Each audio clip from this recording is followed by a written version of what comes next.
Team India के युवा wicketkeeper Ishan Kishan के फैंस के लिए अच्छी खबर है। लगभग 3 महीने तक खेल से दूर रहने वाला एक धाकड़ ओपनर मैदान पर वापस आ गया है।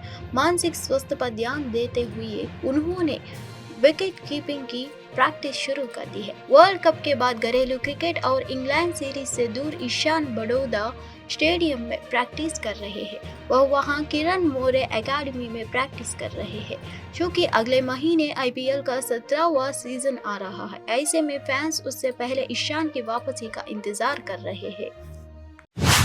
केरल और तमिलनाडु ने अपने पड़ोसी राज्य कर्नाटक के साथ धन आवंटन में भेदभाव और अपेक्षा के लेकर भाजपा के नेतृत्व वाले केंद्र के खिलाफ विरोध प्रदर्शन किया।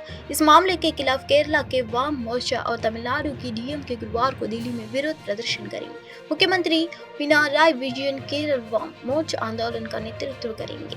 डीएम के प्रमुख एमके स्टालिन देंगे समर्थन। मदुराई में एम्स की स्थापना सहित विकास परियोजनाओं की घोषणा नहीं की गई है। डीएमके ने कहा। डीएमके सांसद टीआर बालू ने कहा कि कांग्रेस समेत गठबंधन दलों के पार्टी सांसदों से आज दिल्ली में होने वाले आंदोलन में शामिल होने का अनुरोध किया गया है। अमेरिका की तरफ से की गई ड्रोन स्ट्राइक में ईरान समर्थित आर्म्ड ग्रुप के एक सीनियर कमांडर की मौत हो गई है। मारे गए आतंकी का नाम अबू बाकिर अल सादी है। वो कतैयब हिजबुल्लाह ग्रुप का कमांडर था। कुछ समय पहले एक हमले में 3 अमेरिकी सैनिक मारे गए थे। तब अमेरिका ने हमले के पीछे इसी ग्रुप का हाथ बताया था। इंटरनेशनल न्यूज एजेंसी राइटर्स के डिफेंस सोर्स के हवाले से बताया कि अमेरिका ने 7 फरवरी को इराक के पूर्व बरागद में ड्रोन स्ट्राइक की। हमले में कुल 3 लोगों के मारे जाने की खबर है। प्रधानमंत्री मोदी ने पूर्व प्रधानमंत्री मनमोहन सिंह की तारीफ की। प्रधानमंत्री ने बताया कि मनमोहन भी व्हीलचेयर पर काम करने आते थे। गुरुवार को राज्यसभा में बोलते हुए प्रधानमंत्री मोदी ने पूर्व प्रधानमंत्री मनमोहन सिंह के योगदान की सराहना की। प्रधानमंत्री ने रिटायर हो रहे सदस्यों की विदाई के मौके पर राज्यसभा को संबोधित करते हुए ये टिप्पणी की। प्रधानमंत्री मोदी ने कहा कि डॉक्टर मनमोहन सिंह व्हीलचेयर पर बैठकर आए और मतदान किया। हालांकि उन्हें पता था कि मतदान के दौरान सत्ता पक्ष की जीत होगी। उन्होंने कहा कि यह एक सदस्य के अपने कर्तव्यों का प्रतिसर्जन करने का उदाहरण है। आंध्र प्रदेश में सत्तारूढ़ वाईएसआर कांग्रेस पार्टी ने राज्यसभा चुनाव की कवायद शुरू कर दी है। वाईसीपी प्रमुख और सीएम वाईएसआर जगनमोहन रेड्डी ने 3 सीटों के लिए उम्मीदवारों को अंतिम रूप दे दिया है। वाईसीपी रूप में वाईवी सुब्बारेड्डी, गोला बाबूराव और मेधा रघुनाथ रेड्डी के नाम तय किए गए हैं।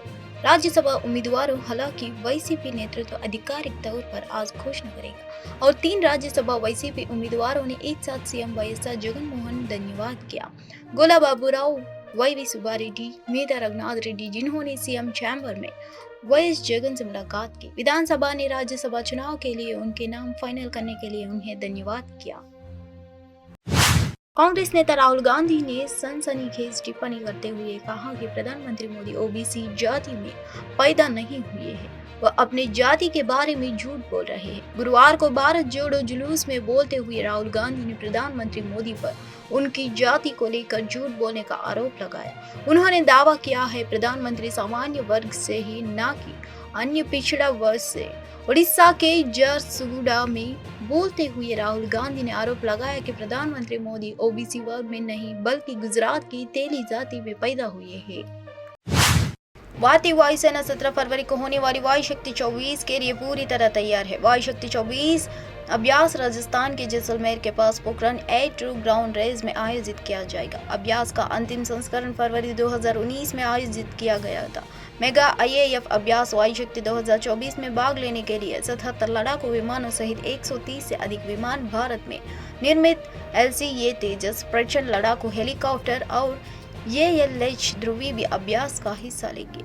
बड़े पैमाने पर वायु शक्ति अभ्यास 1956 से चल रहा है। वायुसेना वायु शक्ति 24 से अभ्यास में लक्ष्य पर सटीक बमबारी करने की अपनी क्षमता का प्रदर्शन करेगी। Welcome to Phenomenal Fadodi. This is one of the youngest air bases of the Indian Air Force.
Welcome to Phenomenal Fadoli. This is one of the youngest air bases of the Indian Air Force. It was commissioned in the year 2011. Coming to Vayu Shakti exercise per se, we have a mix of various helicopters operating from base as also other fighters. Starting with the fighters, we have got the Mirage 2000s operating from here. You will see 4 Mirages in action, dropping 250 kgs high-speed low-drag bombs. Thereafter, 2 helicopters, we have the Prachand or the LCH, which has been newly inducted, making its debut for the first time in the exercise Vayu Shakti. It would be showing its prowess by night, firing on NVGs, its 70 mm rockets. For the first time, we also have the joint operations by Army, wherein the WSIs and the ALH Mark 4 of the Indian Air Force and the Indian Army are operating alongside. The Indian Air Force ALH Mark 4s would be firing front guns, and to display its versatility of the platform, which is an indigenous platform, the ALH WSIs of the Army would be firing the 70 mm rockets. Thereafter, we have also got the Mi-17 1Vs, which would be firing 80 mm rockets, and the Mi-17s and the Chinooks, which would be showcasing their tactical mobility by the Mi-17 inducting Garuds for urban intervention ops, and the Chinooks carrying out underslung operations of the howitzer guns.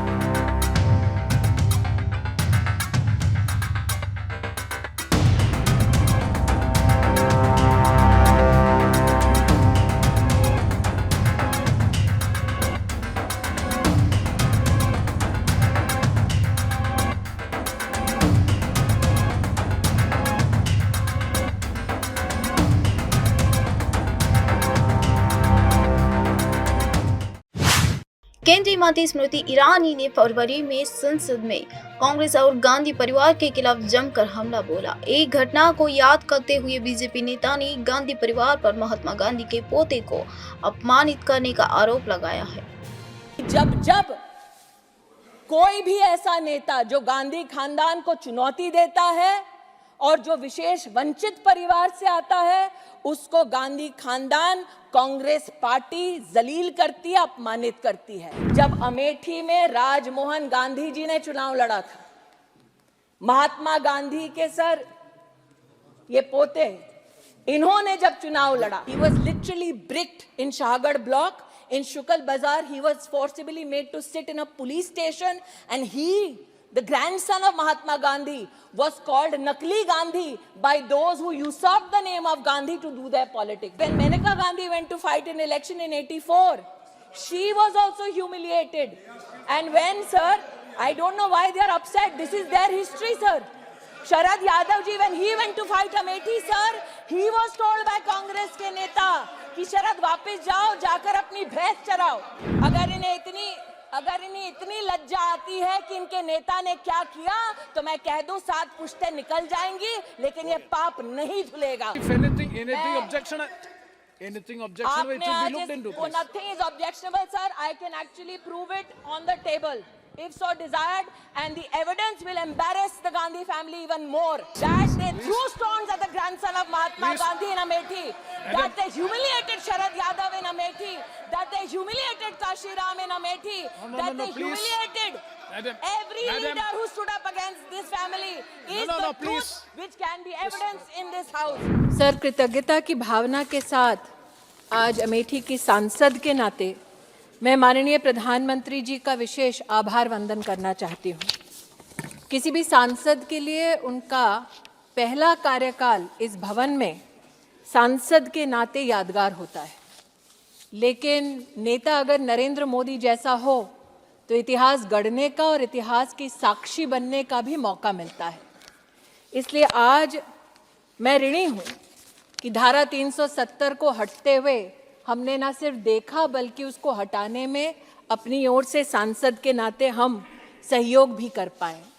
मैं ऋणी हूँ कि इस भव्य भवन में जो पहला भारत सरकार की ओर से विधेयक आया, नया घर या कार खरीदने की सोच रहे हैं। भारतीय रिजर्व बैंक ने आज की मौद्रिक नीति में बड़ी राहत दी है। आरबीआई ने रेपो रेट को पहले की तरह 6.5% पर स्थिर कर रखा है। इससे आम आदमी की उन उम्मीदों पर पानी फिर गया है। मासिक EMI कम हो जाएगी, लेकिन अब नए कर्जदारों को डॉक्यूमेंटेशन, प्रोसेसिंग फीस और अन्य तरह के चार्ज देने की जरूरत नहीं है या उनके ऋण पर ब्याज में जोड़ा जाता है। RBI लंबे समय से उपभोक्ताओं के लिए ऋण देने और उससे जुड़ी प्रणालियों को पारदर्शी बनाने की कोशिश कर रहा है। अब RBI ने लोन प्रोसेसिंग फीस और डॉक्यूमेंटेशन चार्ज को लेकर भी यही फैसला लिया है।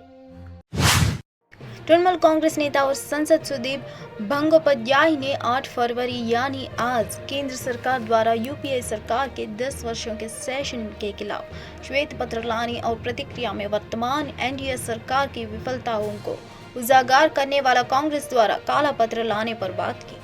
उन्होंने कहा कि इन पत्रों से आम लोगों को कोई मतलब नहीं होगा और इसलिए उन्होंने इस कदम को बचकाना राजनीति कहा।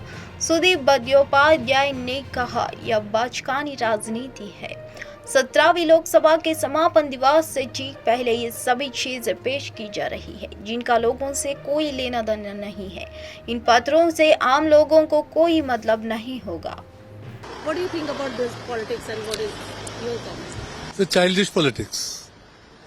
Just before the concluding day of the 17th Lok Sabha, all these items are being introduced which people have nothing to be given importance. What I feel, Prime Minister took enough time both in Lok Sabha and Rajya Sabha to deliver his speech. Kharge ji took enough time. All parties are telling everything on the floor of the House. But so this white paper, black paper, these are, in my opinion, will produce no importance to the common people.